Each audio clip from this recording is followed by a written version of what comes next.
Et alerte rouge déjà pour les allergies au pollen, ça concerne les 3/4 du pays. Elle démarre un peu plus tôt que l'an dernier. Docteur Sophie Silcré-Grieux, bonjour. Bonjour. Et merci d'être avec nous ce matin sur Sud Radio. Alors vous êtes allergologue, membre de l'association Asthme et Allergies. C'est rare d'avoir des allergies au pollen qui débutent à cette période de l'année ? Alors c'est un petit peu tôt, mais c'est pas exceptionnel. On a l'habitude tous les ans de voir les arbres, notamment, qui pollinisent parfois dès le mois de février, dès qu'on commence à voir les petits chatons, vous savez, surtout au niveau des noisetiers. Donc c'est pas exceptionnel, mais on a effectivement l'impression que globalement c'est tout le temps, tous les ans, un petit peu plus tôt, un petit peu plus fort, un peu plus de patients gênés. Donc il y a une évolution globale qui est pas contestable. Oui.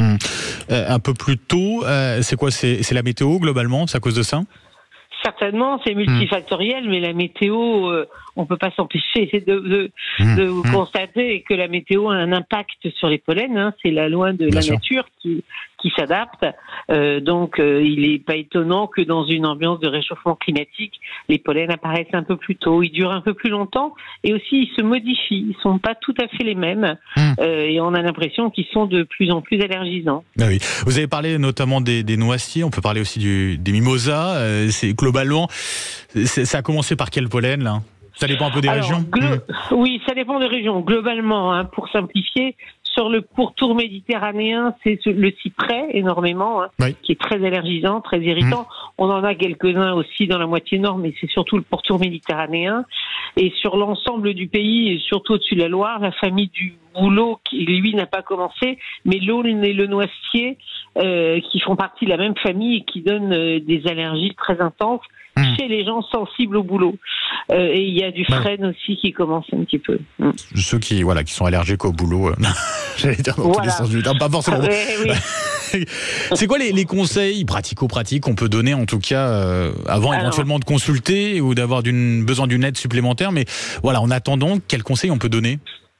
Alors, quel conseil on peut donner ? C'est de prendre des médicaments anti-allergiques, parce que les symptômes, on va parler, ils sont connus. C'est le nez qui gratte, les éternuements, les yeux qui grattent, qui sont rouges. Voire de l'asthme. Ça peut gratter dans la gorge, exactement. Voire de l'asthme, ce qui nécessite vraiment une prise en charge médicale absolue. Les conseils pour les symptômes les plus simples, c'est de demander à son pharmacien des antihistaminiques. On en a maintenant qui sont en vente libre par boîte de 7, mais avec peu d'effets de somnolence. Il faut savoir que c'est rarement suffisant en cas d'asthme. Donc si on a des symptômes de toux, de gêne respiratoire, de respiration sifflante, ça sera pas suffisant et il faut consulter. Et puis si on a des traitements de fond, les gens allergiques le sont généralement tous les ans. Ils le savent, ils ont une ordonnance et des médicaments. Surtout prendre les traitements en ce moment, ne pas attendre d'être très gêné pour démarrer les traitements, parce que plus l'allergie est installée, plus elle est difficile à contrôler. Ça arrive à quel âge ? Ça se déclenche à quel âge en général ces allergies au pollen ? Tous les âges de la vie. Alors c'est rarement nourrisson, mais on peut le voir dès la petite enfance. Chez des enfants qui ont un terrain allergique et qui commencent à se frotter beaucoup les yeux et le nez au printemps. On avait autrefois coutume de dire que ça s'arrangeait avec l'âge, mais là on constate que toutes les tranches d'âge sont touchées. On a des patients qui sont plus âgés. Il n'y a pas de guérison liée à l'âge. L'allergie est fluctuante au cours de la vie, en fonction de l'environnement, des événements de l'état de santé. Mais toutes les tranches d'âge peuvent être concernées. Est-ce que les citadins sont davantage concernés aujourd'hui par ces allergies au pollen ? Est-ce qu'ils sont plus sensibles ? Ou alors est-ce que c'est juste un cliché ? Alors c'est pas un cliché. Il y a un phénomène chez les citadins, c'est que l'addition de la pollution plus du pollen est lourde. C'est-à-dire que quand on est exposé à la pollution, ça fragilise les voies respiratoires, ça les irrite. Elles sont un peu comme décapées.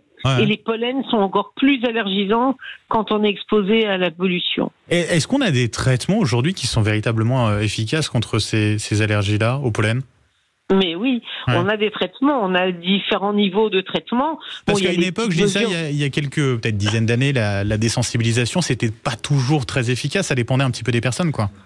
Alors, on a maintenant des produits et des protocoles de désensibilisation qui ont fait leurs preuves, qui ont prouvé leur efficacité. Ce sont des traitements préventifs qu'il faut pas prendre en crise, mais qu'il faut prendre en amont, d'où l'intérêt de consulter un allergologue, même après la saison pollinique, pour préparer la saison suivante. Mais on a maintenant des produits qui ont bien prouvé leur efficacité, qui se prennent de façon plus pratique qu'autrefois.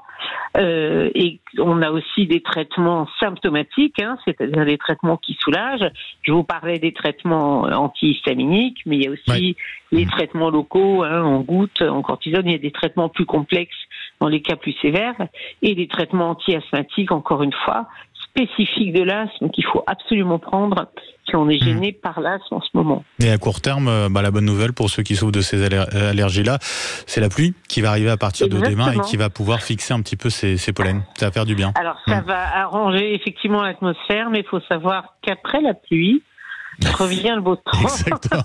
Et ça va repartir. Ça fait une pause. Ça fait une pause. Docteur Sophie Silcré-Grieux, un grand merci d'avoir été avec nous ce matin sur Sud Radio. Je rappelle, vous êtes allergologue, membre de l'association Asthme et Allergies. Merci pour toutes ces explications. Merci à vous. Je vous en prie.